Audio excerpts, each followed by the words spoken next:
संजय गांधी निराधार अंतन योजना, श्रावण बाळ योजना, विधवा पेन्शन योजना, वयोवृद्ध योजनेच्या सर्व लाभार्थ्यांसाठी अतिशय आनंदाची अपडेट असणार आहे. कारण आपले जे लाभार्थी आहे ते सतत विचारत होते आपल्याला जो हप्ता वितरण आहे आमचं कधी होणार. कारण दिव्यांग बांधवांचे पैसे जमा झाले, गेल्या आठवड्याभरातच त्यांची नोटीस आली, लाडकी बहीण योजनेचा GR आला, कर्जमाफीची प्रक्रिया आहे ते सुरू आहे, पण निराधार योजनेचे हप्त्याचं वितरण कधी होणार?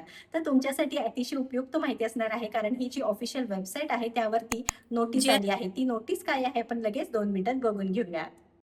जी आता ऑफिशियल वेबसाईट आहे तुम्ही बघू शकता महाडीबीटी 2.महाराष्ट्र.gov.in या नोटीसवरती तुम्ही बघा सूचना आलेली आहे. आपणास सूचित करण्यात येते की डीबीटी प्रणालीवर दिनांक 13 ऑगस्ट 2026 रोजी 10 AM पासून ते दिनांक 14 ऑगस्ट 2026 रोजी संध्याकाळी 6 PM पर्यंत लाभार्थ्यांचे लाभ वितरण RFT वितरण करण्याची कार्यवाही करण्यात येणार आहे. आता बघा तुम्हाला वाटेल की ही नोटीस आलेली आहे, दिव्यांग बांधवांच्या हप्त्याचं वितरण झालेलं आहे, त्यामुळे हे फक्त नोटीस निराधार बांधवांसाठीच असणार आहे. म्हणजेच निराधार योजना, विधवा पेन्शन योजना, वयोवृद्ध योजना, श्रावण बाळ योजनेचे आपल्या सर्व जे लाभार्थी आहे त्यांच्यासाठी ही नोटीस असणार आहे. सदर कालावधीत महाडीबीटी 2.0 पोर्टल तात्पुरते उपलब्ध राहणार नाही. लाभ वितरणाची प्रक्रिया पूर्ण झाल्यानंतर पोर्टल पूर्ववत सुरू करण्यात येणार आहे.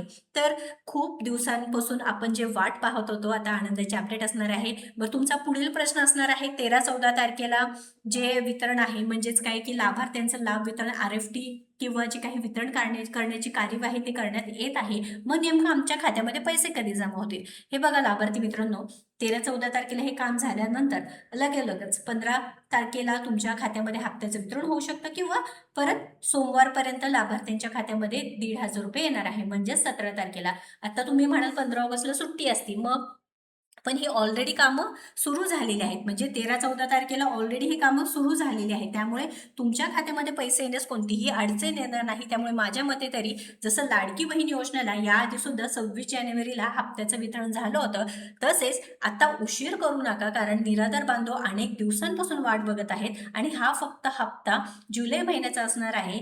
जुलै-ऑगस्ट महिन्याचे पैसे एकत्रितपणे 3,000 रुपये देणे गरजेचं होतं. कारण ऑलरेडी खूप उशीर झालेला आहे, अशी लाभार्थ्यांची मागणी असणार आहे. व्हिडिओ महत्त्वाचा आहे. तुमचं मत काय आहे ते आपल्याला नक्कीच कमेंट करून कळवा. जास्तीत जास्त शेअर करून आपल्या योजनात्रा पेजला व चॅनलला फॉलो सबस्क्राईब करा. धन्यवाद.